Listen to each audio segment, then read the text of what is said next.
राजौरी जिला के अंदर जो सस्पिशियस मौतें थी उसका सिलसिला जो था वह थमने का नाम नहीं ले रहा था, जिसके बाद एनसीडीसी की टीम चंडीगढ़ से आई, पुणे से भी एक डॉक्टरों की विशेषज्ञ टीम राजौरी जिला के कोटरंका के अंदर पहुंची, जिसमें director health services Jammu Rakesh Magotra ji, उसके साथ साथ डिप्टी कमिश्नर राजौरी और एसएसपी राजौरी, सीएमओ राजौरी, तमाम अधिकारियों का दल राजौरी जिला के कोटरंका के बढ़ाल गांव के अंदर पहुंचा। और एक और बड़ी दुख भरी अपडेट उसी राजौरी जिला के बढ़ाल गांव से आ रही है। यहाँ पर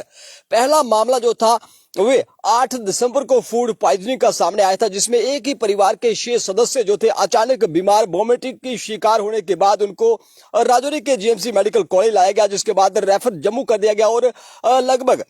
3 बच्चों सहित उसके पिता 4 लोगों की मौत और एक मासूम बच्चा उपचार के दौरान अस्पताल में जिसने दम तोड़ दिया था। एक ही परिवार के 5 सदस्यों की मौत हो चुकी थी। मात्र और मात्र उस परिवार की एक महिला जो उन बच्चों की मां थी वह जीवित है और वह जिंदगी और मौत की जंग लड़ रही थी। फिलहाल वह स्टेबल है। और उसके बाद एक और मामला 11 दिसंबर को उसी राजौरी के बढ़ाल गांव के अंदर सामने आया, जिसमें एक ही परिवार के 3 बच्चे जो थे अचानक बीमार हो गए। एक बच्चे की मौत हो चुकी थी और दूसरे बच्चे ने भी उपचार के दौरान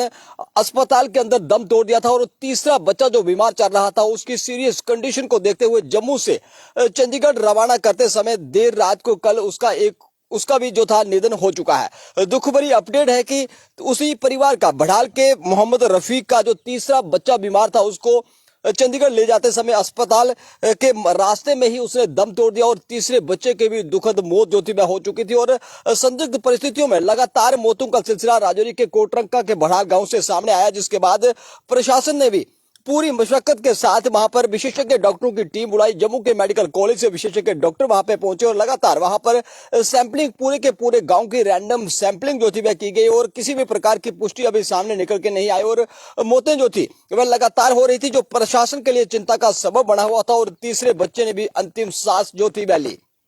उसके बाद एक अच्छी खबर की इस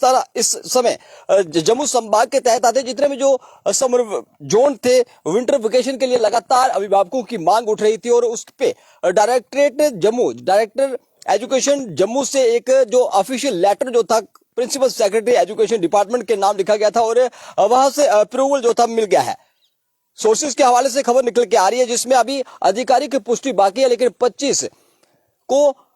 क्रिसमस डे की छुट्टी और 26 दिसंबर से लेकर 5 जनवरी तक जम्मू के सभी समर जोन के तहत आते जितने भी जो स्कूल हैं उनमें विंटर वेकेशन की जो छुट्टियों की घोषणा जो थी वह कर दी गई है। और अब मासूम बच्चे जो थे ठिठुर रहे मासूम बच्चों के लगातार अभिभावक स्कूल शिक्षा विभाग के उच्च अधिकारियों से लगातार ये डिमांड कर रहे थे कि इस समय पूरा का पूरा क्षेत्र जो था घने कोहरे की चपेट में है, धुंध की चपेट में है और उसके साथ साथ पहाड़ों पे हुई बर्फबारी के बाद तापमान में एकदम गिरावट के बाद पारा जो था वह 0 डिग्री जो था राजौरी पुंछ के अंदर चला गया है, जिसके बाद लगातार अभिभावकों की मांग पे आखिर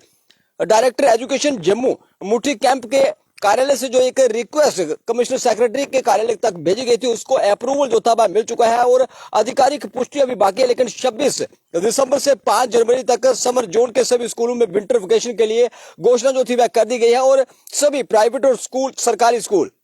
अब मासूम बच्चों को लगभग 1 से 1.5 सप्ताह तक वो था आराम घर पे ही करने को मिलेगा और कड़कती